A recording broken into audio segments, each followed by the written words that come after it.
Lockdown day 2। आज की रात बहुत ही अजीब थी। लगा सुबह मेरे बिस्तर के करीब थी। मैं तो सारी रात करवटें बदलता रहा। नींद तो सिर्फ मेरे बिस्तर के नसीब थी। सड़कों का सूना होना, चिड़ियों का चहचहाना और आसमान का बेवजह खिलखिलाना अजीब ही तो था। अजीब था मंदिरों की घंटी का न बजना, स्कूल के लिए बच्चों का न सजना, बागवान का बाग को न सहजना अजीब ही तो था।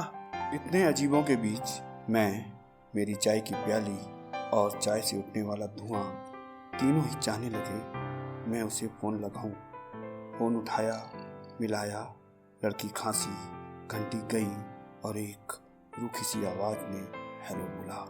इतनी सुबह उसके प्रश्नवाचक चिन्ह में मुझे अपने दीवानेपन की बू आ रही थी।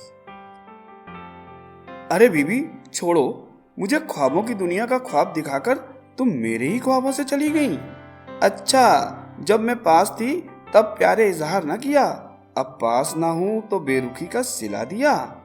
अब दूर हूं फिर भी मुझे अपनी बाहों में धरो ना, आंखों में पानी दिल में गम भरो ना, तुम और मैं फिर एक हो जाएं, कुछ ऐसा प्रयास करो ना। कभी कभी लगता है कि मैं 65 साल का बुढ़ा सब कुछ होते हुए भी हर चीज के लिए जूझ रहा हूं।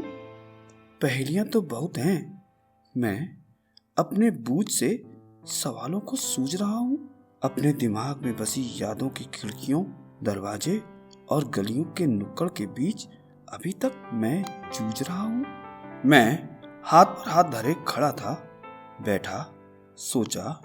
एक अजीब सी खलिश है, वो पास नहीं है मेरे, फिर भी अजीब सी तपिश है। किस्सों की क्यारी से गुजरते हुए कई मंजर मिले, जिसमें फूल भी थे और कुछ कांटे भी, कुछ गम थे और खुशियां जो हमने बांटी थीं। किस्सों की क्यारी में फूल सौंधी सी गुदगुदाहट दे रहे थे और कांटे चुभन। मैं आगे बढ़ा, एक खूबसूरत सा फूल दिखा। मैंने सोचा इसी किस्से को याद कर लेते हैं। अब किस्सों की क्यारी मेरा नेटफ्लिक्स बन चुकी थी और उसे याद करने का जरिया। जब मैं उस फूल के पास बढ़ा तो मैंने उस किस्से में खुद को, खुद के हाथों में, खुद के ही 8 माह के अंश को उठाए देखा। यह किस्सा 1991 के कर्फ्यू का था। सन 1991, मूसलाधार बारिश, आगरा, स्वर्ण हरिजन दंगा। नीचे का सरकारी मकान, मैं और मेरे आसपास की भीड़ उस 8 माह के अंश को देख रो रहे थे, जो शायद मर चुका था। उस दिन की रात भी तो अजीब थी। मोहल्ले की भीड़ मेरे करीब थी, सड़कें सुनसान थीं और आसमान गमगीन। मैं सबके साथ होते हुए भी अकेला था और भीड़ तमाशबीन। तभी वो बोली, इसमें बाकी है सांस। ये सुनकर मेरे सुन्न पड़े शरीर में दौड़ा मेरा खून और बंध गई एक आस। वो सच ही कहते हैं, शिद्दत से मांगो मदद तो कायनात भी आ जाती है पास। अचानक से डॉक्टर साहब को फोन लगा। जब मैंने डॉक्टर साहब को अपना गम बताया और उन्होंने सूझा बूझा और फरमाया, तुम वहां से निकलो, मैं यहां से निकलता हूं, दोनों क्लिनिक पर मिलते हैं। न गाड़ी, न साइकिल, न पहुंचने का जरिया।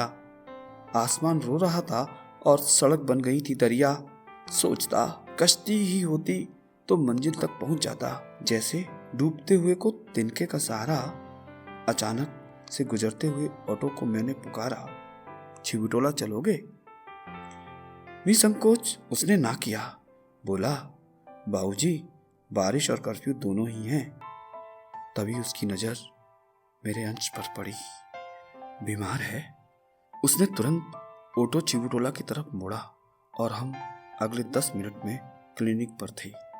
कहते हैं फरिश्ते इंसान के रूप में मिल ही जाते हैं, एक वो ऑटो वाला और दूसरा डॉक्टर शैलेंद्र शर्मा। जब मैंने अंश को उन्हें सौंपा, उन्होंने देखा, सोचा, समझा और मॉनिटरिंग करने के बाद बोले, उपल जी अगर कुछ देर और हो जाती तो हम खुश रहने का बहाना खो देते। तभी फोन की घंटी बजी और एक मधुर सी आवाज ने बोला, हेलो, क्या कर रहे थे? बहुत देर से तुम्हारा फोन नहीं आया। मुझे मिस नहीं कर रहे थे? तभी मैं खांसते खांसते बोला, आज मैंने इतना पुराना किस्सा याद किया जिसमें तुम थी, अंश था और डॉक्टर साहिब भी। अचानक से माहौल नम हो गया। हम दोनों का उस समय बात करना कम हो गया। सब शांत था हमारे आसपास। वो सन्नाटे को चीरते हुए बोली, किस्से से पर्दा हटाकर आगे बढ़ो ना, आंखों में पानी, दिल में गम भरो ना, तुम और मैं फिर एक हो जाएं, कुछ ऐसा प्रयास करो ना।